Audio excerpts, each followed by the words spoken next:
What's going on? Welcome back to the channel. So today we're going to talk to you about NIO. I want to go over some expectations for this upcoming week, what might cause volatility in the stock price, and go over everything else you need to know. But first, make sure to hit that thumbs up, and with that, let's get right to it. So starting off, we do have later this evening the MLF, so the medium term lending facility, and so forecast right now is 2%. It's been kind of maintaining that since mid 2024. If for whatever reason there is a cut though, that would be huge for all Chinese stocks, so kind of just be aware of that. But again, forecast is 2%, so no real change is anticipated. But aside from that, the only other thing that is going to be coming out this week is industrial profits. Forecast right now is 4%.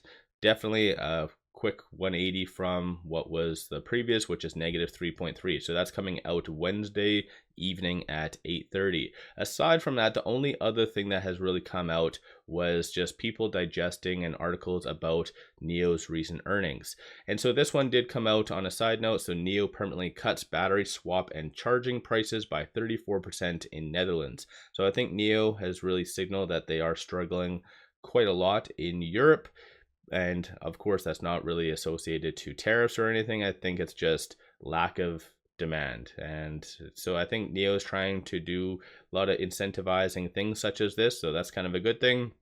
Aside from that, over the weekend, there has been a couple ratings that did come out. Most likely we should get a couple more early on in the week, most likely Monday and Tuesday, but we did get a 490 price target. Bank of America, Ming, who has a 39% success rating, $4.20, Mizuho, and 42% success rating. And what I find interesting about Mizuho is they actually did give a rating roughly 3 or 4 days before their earnings. So this is why I did mention that it doesn't make sense for any analyst to give a rating before the earnings. It is just pure manipulation, if you ask me, because earnings, that's when everything fundamentally changes. You have a snapshot of what they're doing, how they've been doing.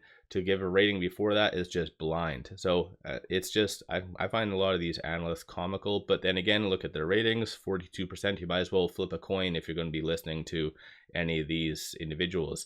And then you did have a 590 buy rating. Tim with Morgan Stanley, 37% success rating. So let me know your thoughts on that. As a consensus, $5.19 is that price target, representing a 15.33% upside. Quickly going over here, looking at the earnings, so the recent earnings.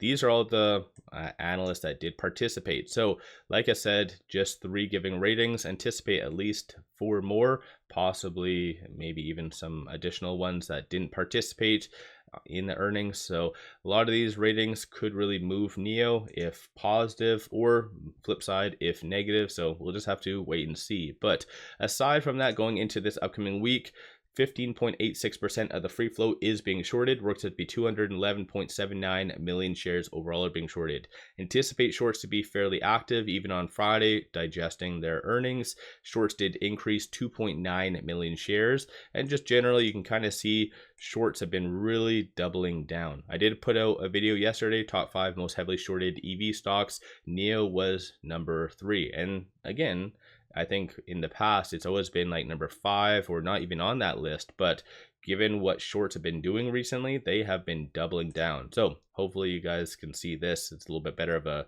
image.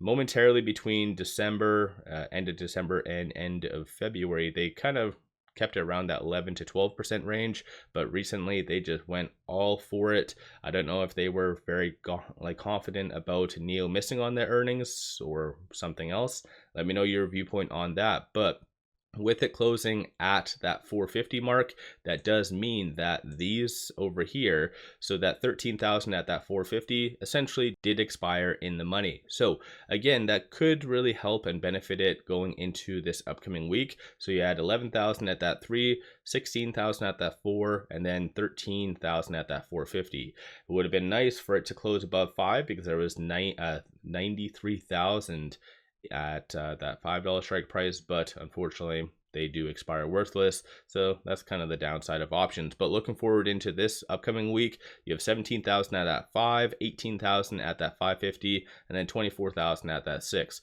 Reason why I'm bringing this up is typically if NIO or just any other stock does get to kind of one of these strike prices, come Friday, shorts might get a little bit more active just to ensure that all of them do expire worthless, right? Because shorts and market makers don't want to cover these at all because they don't have a lot of volatile stocks such as NIO on their inventory, meaning they have to go to the open market. Nobody wants to do that. They'd rather just short it and suppress NIO, for instance, below 5. So just kind of take note of that going into this upcoming week. You might see some kind of volatility, but looking forward into this upcoming week, you do see a very strong consensus for it to be roughly around that 5 to 550. And even based on this, for the April 17th, 2025 expiry date, on Friday, there was 105,000 call options purchased at that $6 strike price, 98,000 at that 550, and then 44,000 at that 5. So big money was definitely getting in, and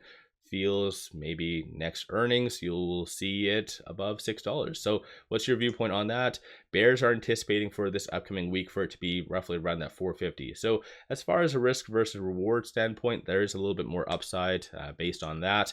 With it closing at 450, it is trading between this pivot and this S1. So 418 is going to be a strong support. That hasn't been touched in at least a week and a bit. Flip side, $4.60 is going to be the next strong target / resistance. So that is going to be a key one that you really want to watch for NIO to close above. Early on in the week, set the nice good momentum trajectory for it to kind of move higher. So let me know your viewpoint on that. Aside from all that fun stuff though, quickly going over to the actual chart. So with it at $4.50, it is right now still above that 50-day moving average. So that's sitting at $4.44 or $4.42. So that's going to be a key one to really watch for.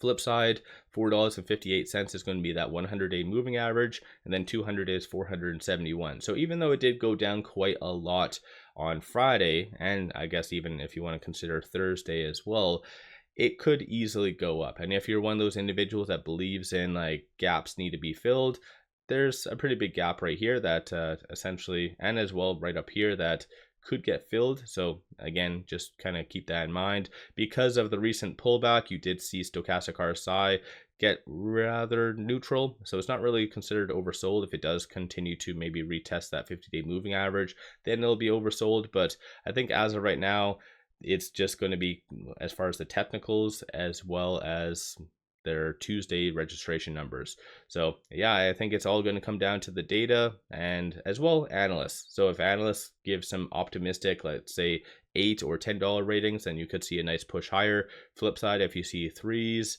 or even 4s, market's going to see that as rather negative. So it's going to be a rather interesting week. In my opinion, I feel like it is going to be still somewhat optimistic. So closing between this R1 and the pivot.